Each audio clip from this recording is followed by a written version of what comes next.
That was a lot of thoughts. 6-star read, by the way. I didn't do it. I think I've read 2 in total. I honestly don't know if I'm going to continue the Shadowhunters universe.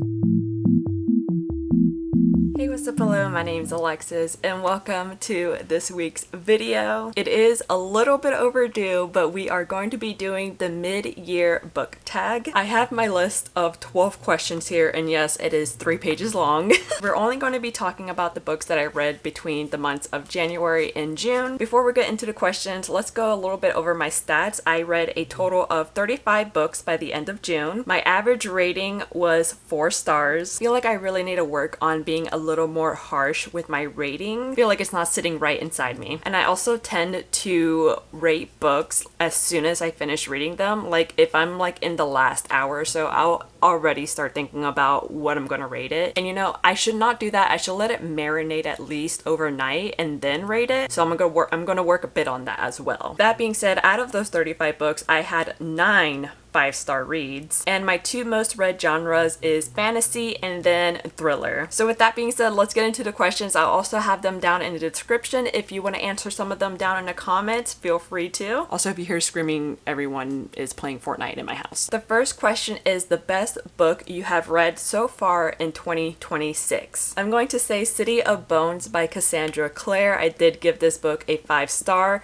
Leaning towards a 6-star read, really. And the reason I'm saying that this is the best book that I've read so far is just because it was so unexpected. Like, I completely started the Shadowhunters universe on a whim. I had so much fun. I was loving the vibes. It was very different for a young adult fantasy book.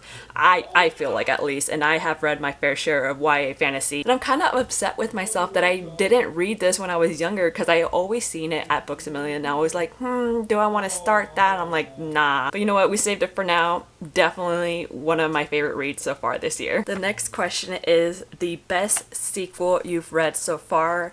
I'm gonna cheat a little bit with this because I'm gonna say the second and the third books in the Green Boat Saga by Fonda Lee. I've talked about this series before and how much it meant a lot to me, but I just did not expect myself to absolutely fall in love with these characters and their stories, and we followed them throughout their entire life. And this is actually a reread because the first time I read Jade City, I think I DNF'd it at about 40-ish%. So I was a little skeptical going back in it, but the first one was amazing. The second and third,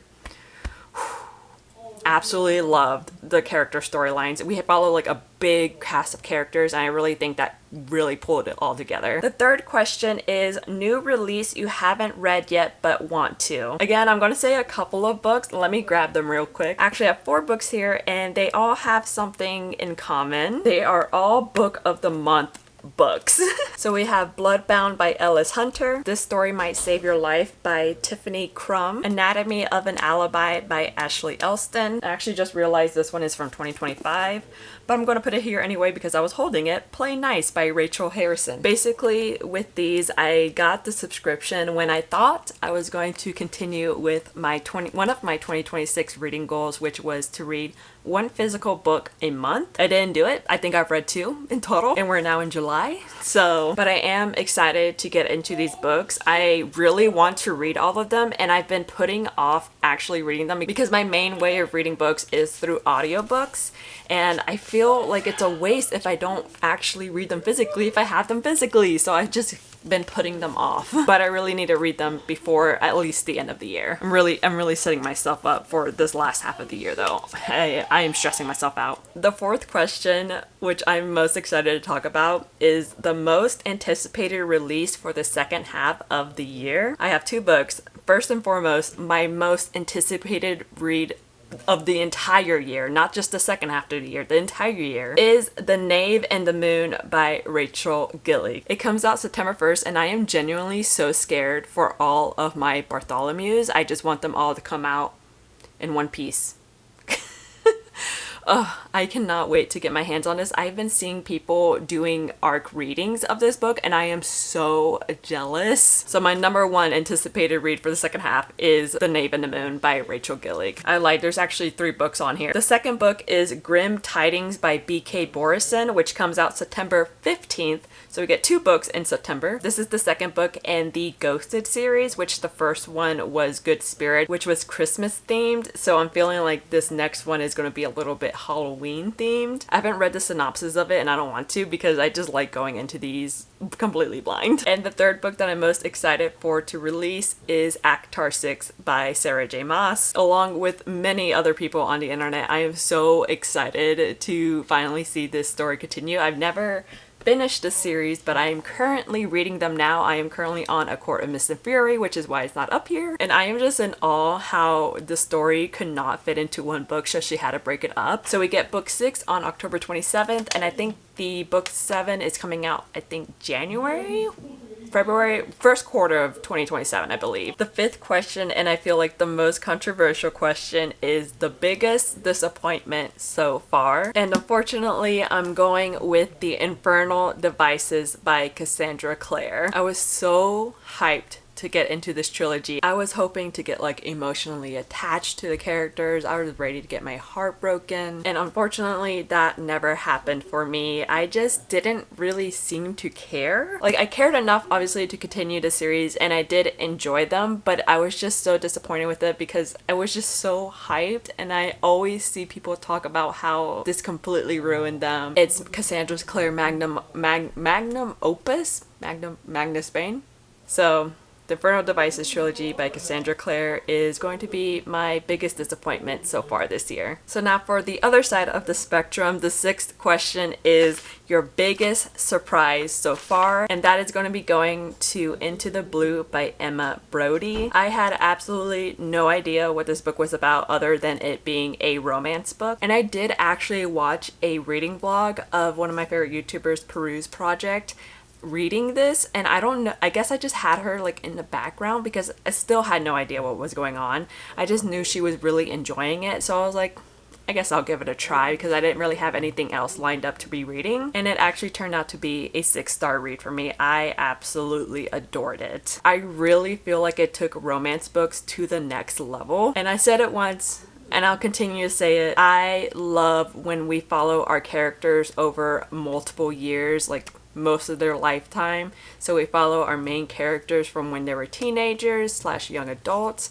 all the way until they're older, like 40s, I believe. 30s or 40s. I can't remember anymore. 6-star read, by the way. So I absolutely loved it. Definitely my biggest surprise so far. So the 7th question is your favorite new author. I'm going to be doing new to me author, which is actually going to be Cassandra Clare. Mostly because out of those 35 books, 10 of them were Cassandra Clare.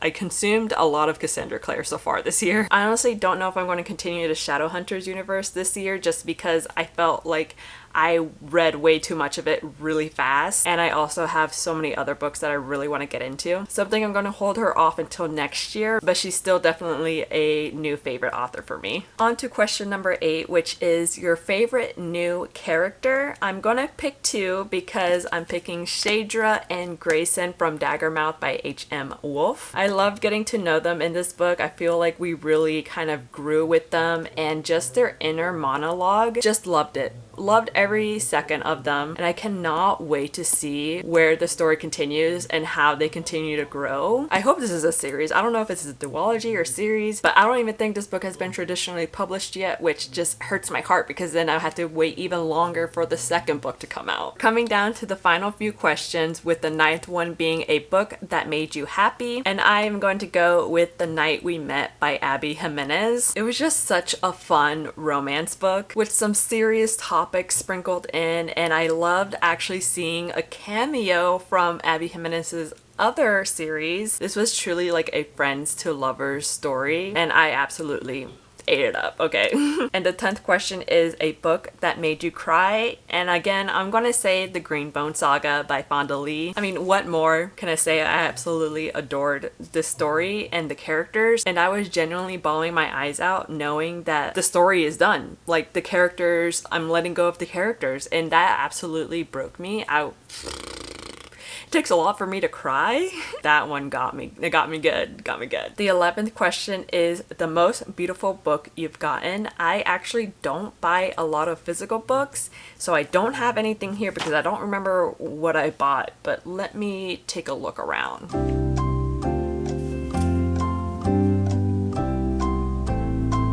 I genuinely don't have many options. We're gonna go with a little bit of a creepy vibe and say What Moves the Dead by T. Kingfisher. I don't know. Love the art style. Love the black book.